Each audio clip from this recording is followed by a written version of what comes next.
Once upon a time, there lived a woman named Omonefe. She had two daughters named Ilobekeme and Edewede. Omonefe was a very kind and generous woman. People in the village loved her so much because of her kindness. Omonefe's only sister, Ivie, was also very kind, but unfortunately, she had no child. This made her sad most of the time because people often laugh at her in the markets. One day, Omonefe took Edewede to her sister to be living with her so that she could have the experience of motherhood. And she begged Ivie to take good care of her. Ivie promised her sister that she will never treat her badly. When Omonefe left, Ivie took Edewede inside and showed her her room. She told Edewede to ask for anything whenever she wants. Ivie loved and cherished Edewede so much, like her own daughter. She did not want any harm to come to her.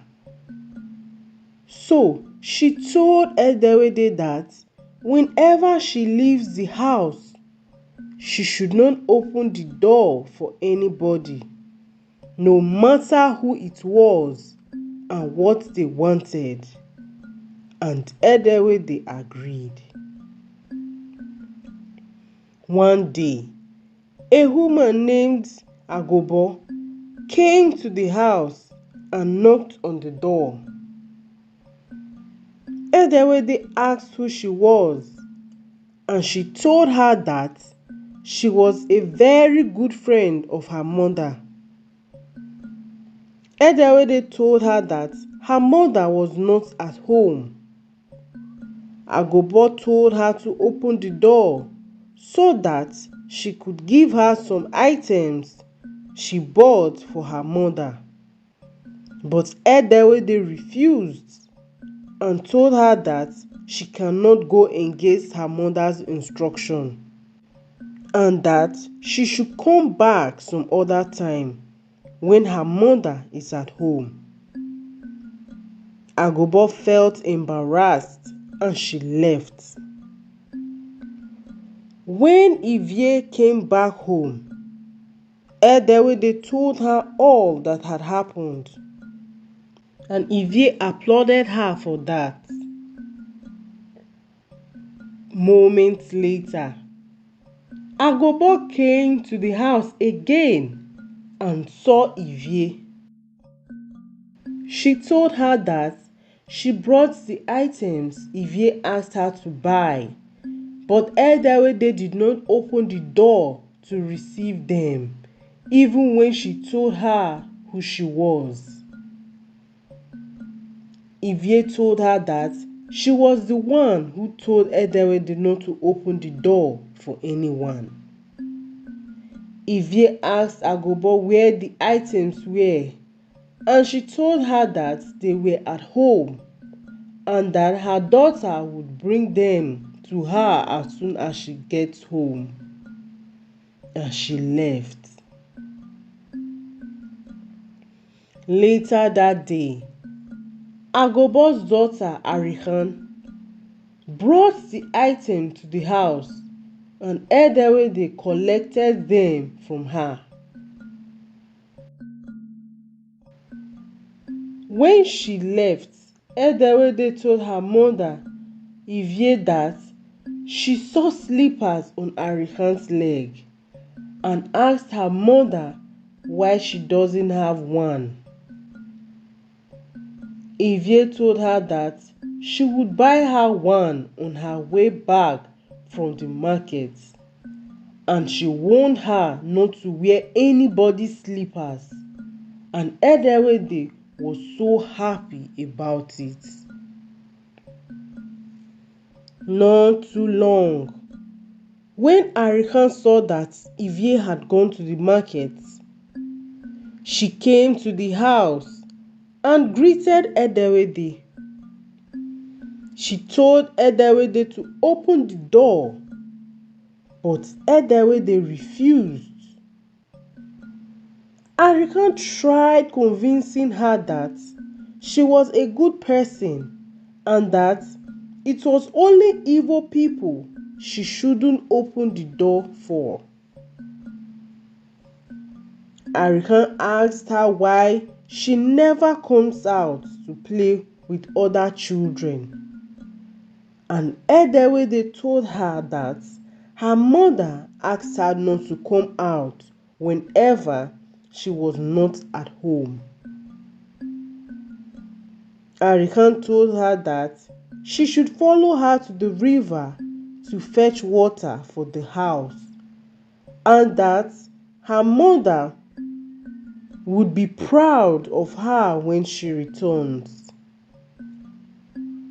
Edewede told her that her mother asked her not to come out whenever she was not around, and however, she doesn't have any slippers to wear. ARIKÉ took off her slippers and told Edewede to come and put them on. When Edewede saw the slippers, she was carried away, and she opened the door and wore them, and followed ARIKÉ to the river. Unknown to her, ARIKÉ was jealous of her.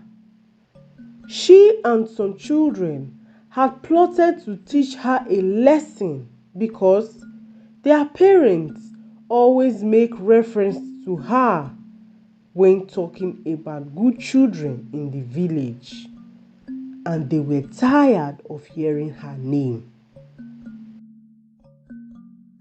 When they got to the river, Edewede fetched her water, and when they were about leaving, she saw some children playing and bathing in the river. She was curious, and ARIKÉ told her that they should bathe in the river before returning home. Edewede told her that she had never bathed in the river and she does not know how to swim. When ARIKÉ heard this, she thought it would be a perfect time to teach Edewede a lesson. She told her to follow her and that she would teach her how to swim. Edewede innocently followed her, and before she knew what was happening, ARIKÉ led her to the deep part of the river, and she started drowning. ARIKÉ left her behind and went back to tell Ivie in the market that Edewede insisted on following her to the river, and that when they finished fetching water, she slipped and fell into the river and was taken away by the river current. Ivie, on hearing this, started crying and ran to the river to look for her. She searched everywhere but couldn't find any trace of Edewede. She started crying and blaming herself for her misfortune. People gathered around to sympathize with her. Few moments later, a fisherman came to the house and asked for Ivie. He told Ivie that Edewede was lying down in his hut and that she almost died from drowning. Ivie followed the fisherman and rushed to the hut and found Edewede. She took her home when she was stronger, and Edewede told her everything that happened, including how ARIKÉ tried to drown her. Ivie thanked the fisherman, and ARIKÉ was punished severely for her deeds. Ever since then, Edewede never disobeyed her mother, and she did exactly what she was told, and she grew up to be a blessing to the village. This is the end of this story. The moral of this story is to always obey your parents and not to be carried away by material things. Thank you for listening to this story. Please subscribe, like, comment and share this video. And please do not skip the ads on this channel, as it will be your way of supporting us. We love and appreciate you. Bye.